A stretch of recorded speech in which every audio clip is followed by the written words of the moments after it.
From Chicago studios, this is the Muslim News on Muslim Network TV. Assalamu alaikum, I'm Samana Siddiqui. First, the headlines. Ilhan Omar warns next coup not only possible, it has already begun. 3 retired generals ask U.S. military to prepare for 2024 elections.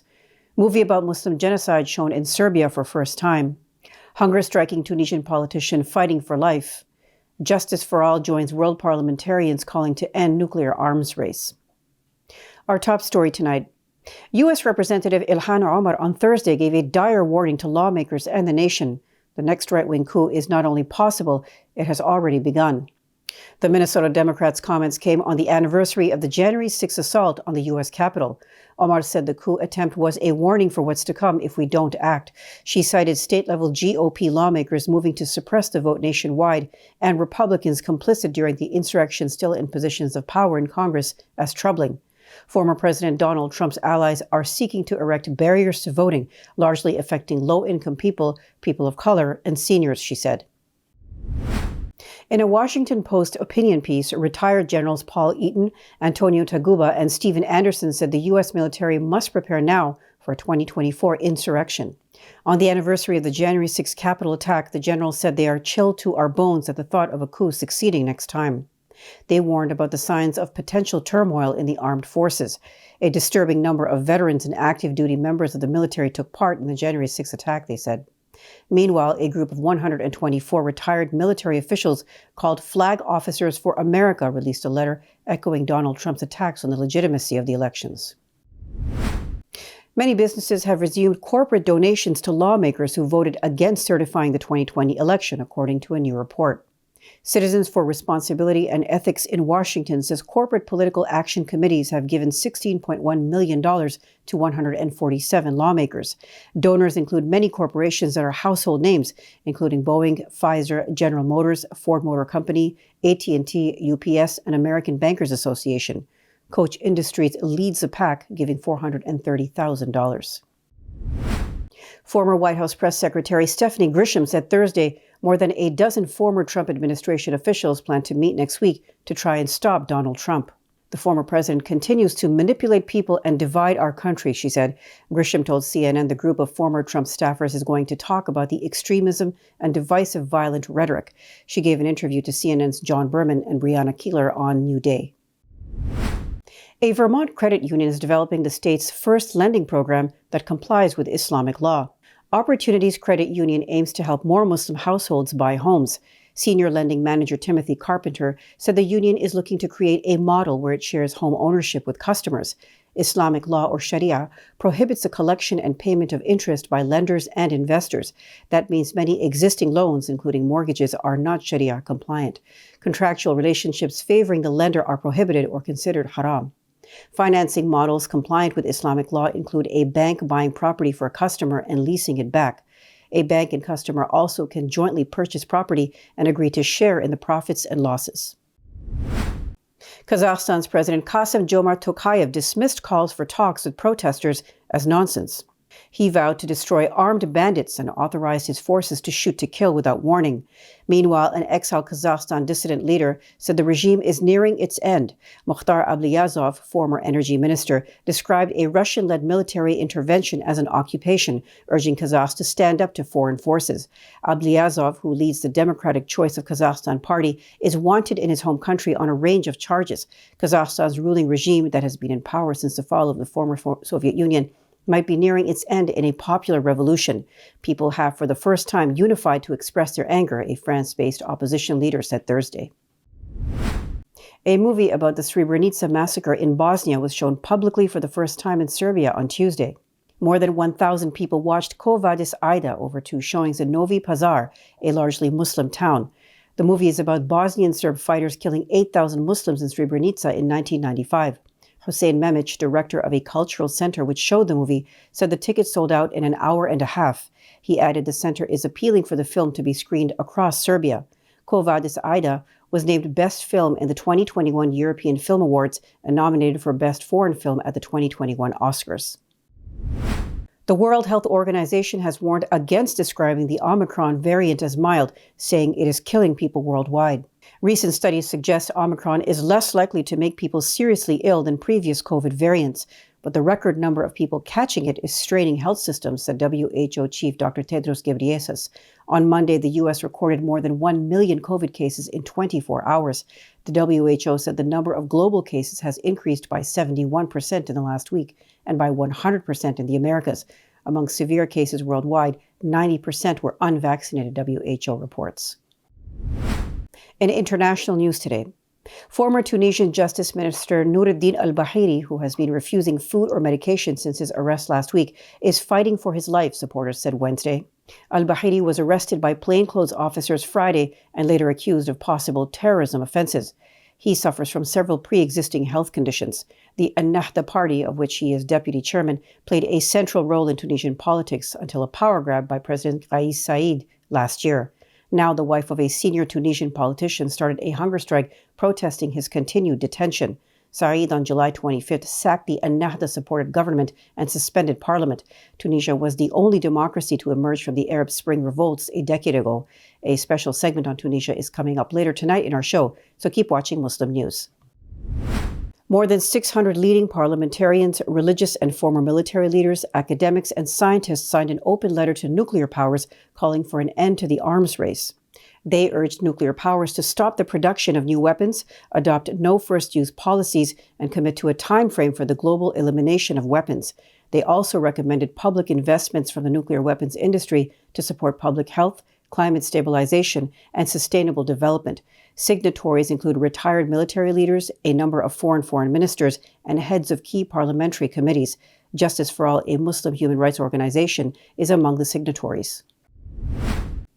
India's young Muslims recorded a significant decline in religious activities over the last 5 years compared to Hindus, Sikhs, or Christians. They are the only community to have seen such a decrease, according to the Center for the Study of Developing Societies. The center collaborated with German think tank Konrad Adenauer Stiftung on the survey. It found that the proportion of Muslims praying, fasting, visiting mosques, and reading or watching religious material was lower than in 2016. The 2016 survey found 97% of Muslim youth said they prayed regularly, compared to only 86% in 2021. Similarly, there has been a sharp decline in Muslim youth visiting places of worship. A 17-year-old boy who wanted to shoot up a mosque and kill 10,000 people has been given a rehabilitation order. The Wiltshire teenager was given the 24-month order at Southampton Youth Court. He pleaded guilty to possessing material likely to be useful to a person committing or preparing an act of terrorism. Counter-terrorism police said they were having to deal with an increase in right-wing terror threats. A spokesman for Counter-Terrorism Policing Southeast said concerned members of the public reported the boy after he had made numerous racist comments in online forums. The teen was also ordered to pay a £22 court surcharge. Innovation consultant Malik put up billboards in the UK seeking a wife. Now more than 2,000 women have answered Malik's call. The billboards show Malik, 29, wearing a Muslim cap and lying on the floor begging women to save me from an arranged marriage. The billboard links back to Malik's website, findmalikawife.com. Speaking to the BBC, Malik said he is not against arranged marriages and that many studies show arranged marriages have many advantages. Malik is the founder of Towards Faith, an educational organization that sells books on Islam in more than 11 countries. Coming up next after the break is our in-depth analysis segment, so stay tuned and we'll be right back after these messages.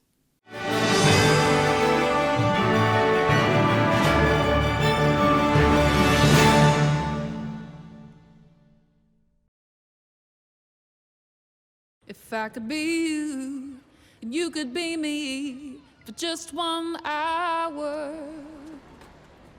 If we could find a way to get inside each other's minds. Walk a mile in my shoes. Walk a mile in my shoes. Well, before you abuse, criticize, and accuse. Walk a mile in my shoes. There are 16 million children struggling with hunger in America. That's 1 in 5 daughters, sons, neighbors, and classmates who don't know where their next meal is coming from. Yet billions of pounds of good food go to waste every year. It's time we do something about it.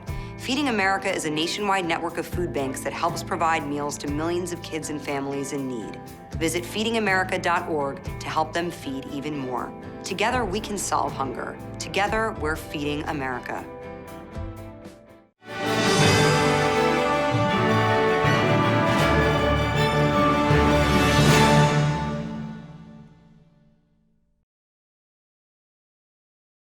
Welcome back. To discuss the current situation in Tunisia, let's go to Imam Abdul Malik Mujahid. Over to you, Imam Mujahid. Thank you, Samana. Tunisia was one country where the whole world thought Arab Springs have succeeded. Democracy came into being, multiple elections were held, and then a professor turned a candidate took over the presidency, Kais Saied, and now he's ruling by his decree. What happened? He has frozen the parliament and sacked the prime minister.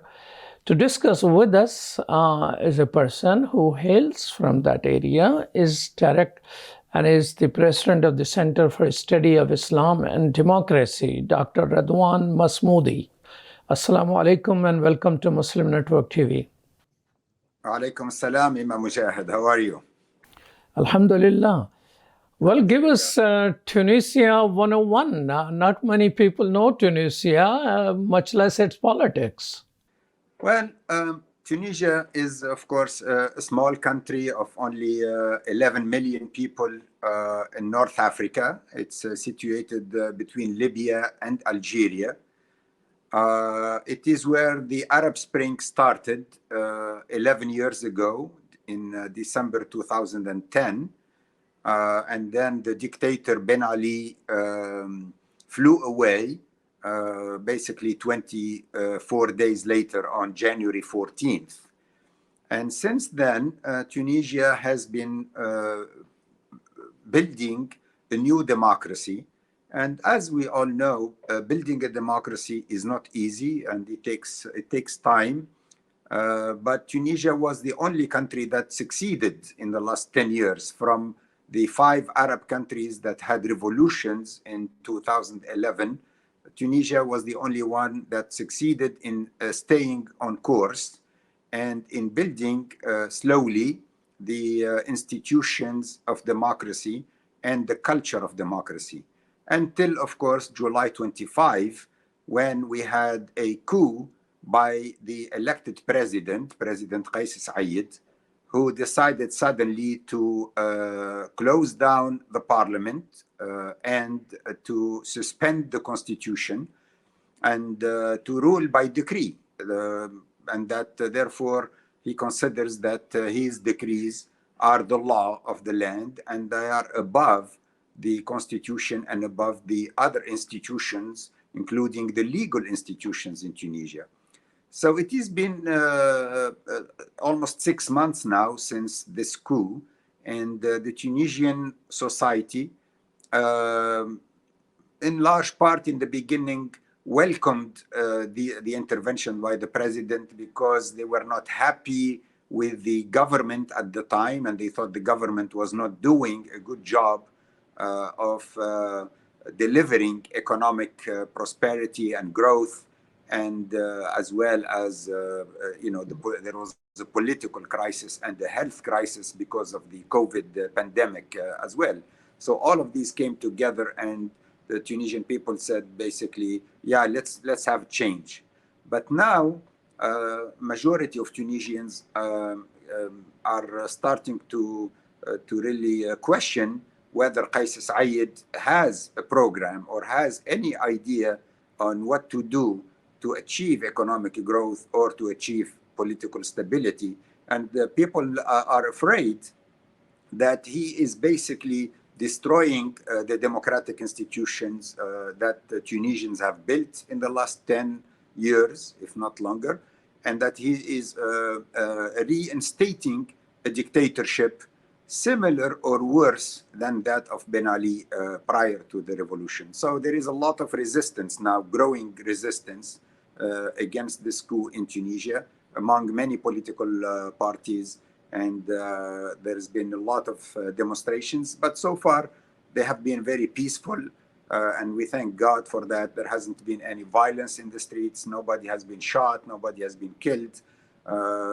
So we hope that this will continue and that the coup will end soon, inshallah.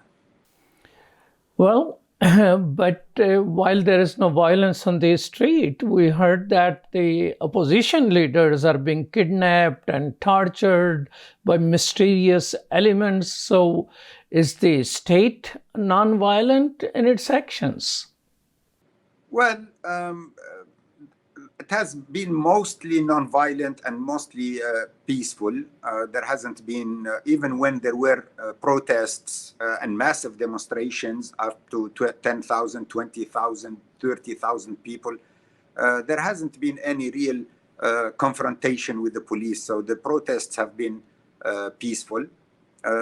However, you are right that last week, the government of President Qais Said decided to arrest, to kidnap really, because they didn't have an arrest warrant from the judicial system. So basically the Ministry of Interior decided on its own to kidnap one of the leaders of the main political party, which is the Al-Nahda party in Tunisia.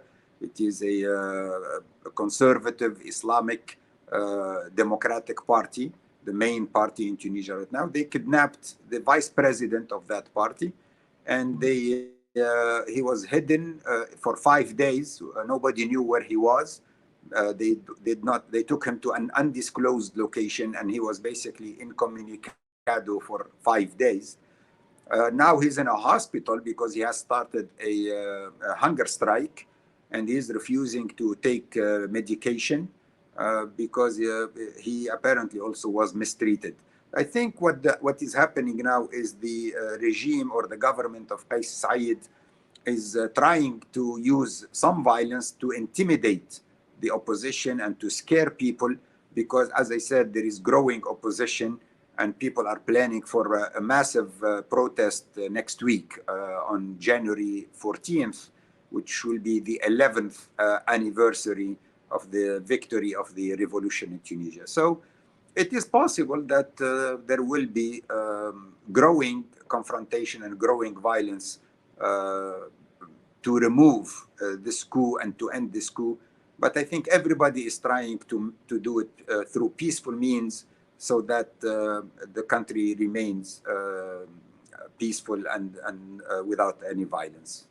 We don't want basically a repeat of what happened in Cairo in 2013, when people came down in the street and there were massive violence and the army killed almost 4,000 people. That is the reason that we are trying to stay calm and oppose the coup and put an end to the coup, but without resorting to any kind of violence, and while avoiding violent confrontation with the army or with the police. President Qais Said was no political entity, just a professor. When he won the presidency, wasn't a clear declaration by the masses that political parties have failed? Could there be some feeling for the stability which the dictatorial regime had earlier, or a model of Egypt? Well, one of the institutions that we need to build for a successful democracy are political parties. Because we did not have political parties before the revolution. They were just a show. We had few parties, but they were really fake parties and very weak parties.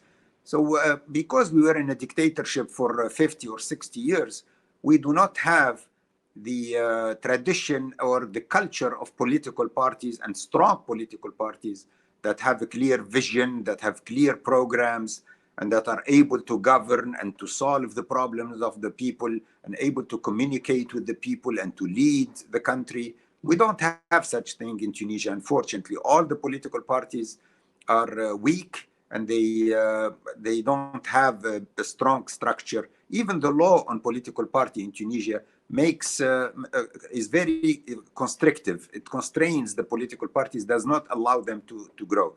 So I do believe that one of the challenges in Tunisia is how do we build strong political parties that are capable of running the country and of solving the real problems of the people.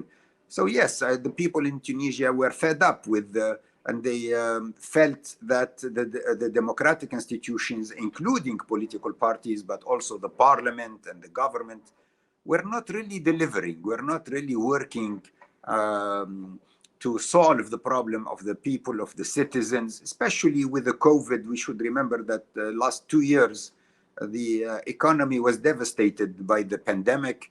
20% reduction in gross domestic product. 1/5 of the gross domestic product has been wiped out in the last 2 years. So a lot of people are suffering, and they feel that this, this democratic institutions are not yet working for their benefit, are not delivering results. But the alternative is not to go back to dictatorship. That is what we are learning right now, and what the Tunisian people are also learning. Yes, we were not happy with the democracy that we had before this coup on July 25, and we need to fix those problems. We need to build stronger government and stronger political parties and stronger political institutions and the constitutional court and so on. But what we don't need is to go back to dictatorship. What we don't need is to let one man decide and rule like a dictator without any constraints, without any control, without any checks and balances on his power, because that will only make it worse. It will not solve the problem of the country. And that is what is becoming evident and more clear every day today. We're talking with Dr. Ridwan Masmoudi. Tell us this, what is the role Egypt is playing? There was a news of visit and help and things like that. And now with kidnapping and possible torture of opposition, is Professor trying to follow a book written by military dictatorship in Egypt? Yes, it has become, unfortunately, very clear and very evident in the last few months that the Egyptian government, and especially the Egyptian military intelligence, have had a very big and significant role in planning this coup, in advising Qais Said on what to do before the coup and after the coup, and in helping him to implement this coup against the constitution, against the parliament, and so on. So we know that there are a lot of military intelligence officers, Egyptian military intelligence officers, who have been in Tunis for months and have been involved in implementing this coup. So there is no question now, and there are documents that are starting to be discovered and released to the public and to the media that show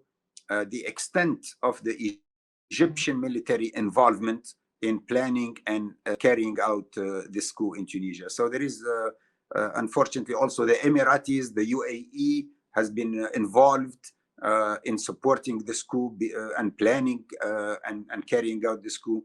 And it's not a coincidence that in the first week after the coup, the President Qais Said received 4 foreign ministers.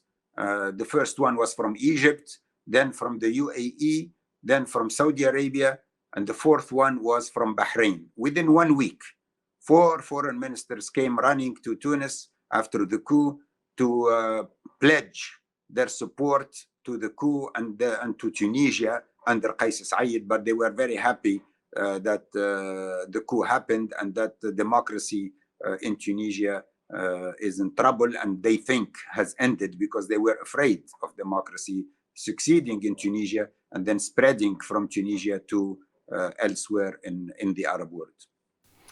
Thank you so much, Dr. Ridwan Masmoudi of the President of Center for the Study of Islam and Democracy based in Washington, D.C. Assalamu alaikum. Wa alaikum assalam, Imam Mujahid, and it's a pleasure to talk to you again. Back to you, Samana. Thank you, Imam Mujahid. That's all from our Chicago studios tonight. Thank you for tuning in. You can find previous episodes and more on our YouTube or Facebook. For more content, keep watching Muslim Network TV or visit muslimnetwork.tv. Salam and good night.